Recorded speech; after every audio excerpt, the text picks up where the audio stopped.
रश्मी शुक्ला या राज्याच्या पोलीस दलाच्या प्रमुख आहेत। ज्या बदलापूरची घटना आहे, नुसती बदलापूरच नव्हे तर महाराष्ट्रात ठिकठिकाणी महिला, मुली, तरुणीवर जे अत्याचार होत आहेत, खून मुर्दे पडतात। सरकार उघड्या डोळ्यानं बघतंय, सरकारमध्ये हिंमत राहिली नाही, ताकद राहिलेली नाही। आपण किमान प्रशासनाने या सगळ्या विषयात दखल घ्यावी। बदलापूरच्या घटनेमध्ये जे पोलीस अधिकारी आहेत, मग ठाण्याचे पोलीस आयुक्तपासून तर बदलापूरचे सिनियर PI पर्यंत कारवाया झाल्या पाहिजे। आणि ठिकठिकाणी अशा घटना घडत असताना पोलिसांनी अग्रेसिव्हली कित्येक ठिकाणी तक्रारी घेतल्या जात नाही, 10-10 तास, 12-12 तास। या सगळ्या विषयात पोलीस दल आत्ताचं कुचकामी ठरलेलं आहे। अतिशय काम न करणारं हे पोलीस दल आहे आणि म्हणून आपण एक तीव्र पावलं उचलावीत। विशेषतः महिला, मुली आणि लहान मुलींच्या संरक्षणासाठी ही भूमिका घेऊन पोलीस महासंचालकांना भेटलो आणि आम्हाला लाडकी बहीण योजनेपेक्षा सुरक्षित बहीण हे आवश्यक आहे अशा प्रकारचा चेक आम्ही त्यांना देण्यासाठी आणलेला आहे। त्यांनी तो स्वीकारला नाही, परंतु प्रतिकात्मकरित्या या महाराष्ट्राला सुरक्षितता महत्वाची आहे आणि हे राज्याचं सरकार, मग शिंदे, फडणवीस, पवारांचं सरकार या महाराष्ट्रातील माता भगिनींचं संरक्षण करू शकत नाही। म्हणून आम्ही आज महासंचालकांची भेटलो। आई बाबा होण्याचे स्वप्न अजून पूर्ण झाले नाहीत का? आई बाबा होण्याचे तुमचे स्वप्न पूर्ण करा अपोलो फर्टिलिटीद्वारे। मोफत सल्ल्यांसाठी कॉल करा 9953420359। मुख्यमंत्री एकनाथ शिंदे म्हणतात ज्या लोकांनी आंदोलन केलं ते राजकीय होते, कारण लाडकी बहीण योजनेचे बॅनर त्यांच्याकडे कसे आले, त्या योजनेचे घोषवाक्य घेऊन ते तिथे कसे पोहोचले?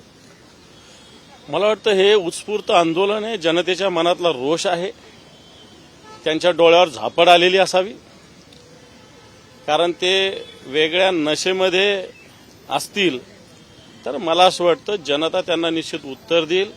जर एखादी 3.5 वर्षाच्या मुलीवर अत्याचार होत असेल आणि जनता उत्स्फूर्तपणे उतरत असेल आणि त्यांना जर ते राजकारण म्हणत असेल तर मला असं वाटतं जनता त्यांना चांगल्या पद्धतीनं उत्तर द्यायला सक्षम आहे। अनेक चालकांवर अद्याप कारवाई झाली नाही आहे।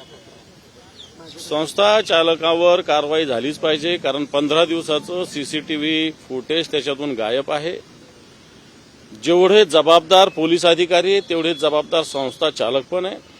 असं आम्ही ऐकतोय की एका भारतीय जनता पार्टीशी संबंधित ती संस्था आहे म्हणून तिला संरक्षण दिलं जातं का, अशा प्रकारचा प्रश्न निश्चित जनतेच्या मनात आहे।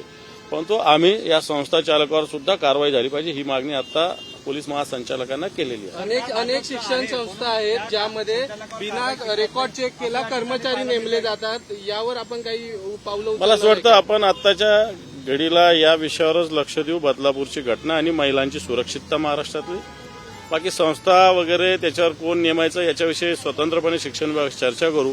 परंतु आत्ताच्या घडीला या महाराष्ट्रातील महिला असुरक्षित आहे। लाडकी बहीण योजना देखावा आहे, ही बहीण सुरक्षित नाही, असुरक्षित आहे महाराष्ट्रात। या बहिणीचं संरक्षण महाराष्ट्राचं सरकार करू शकत नाही, ही स्थिती आहे।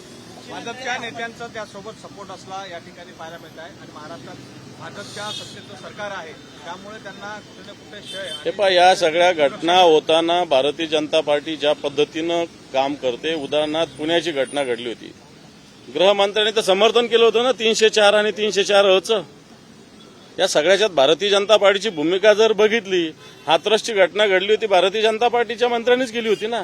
भारतीय जनता पार्टी अशा घटना घडत असताना त्याला संरक्षण देण्याचंच काम भारतीय जनता पार्टी करत आलेली आहे।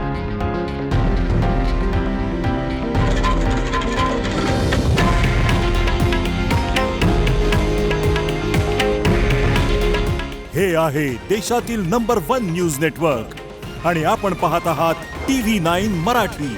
काळजी तुमची, हित महाराष्ट्राचं।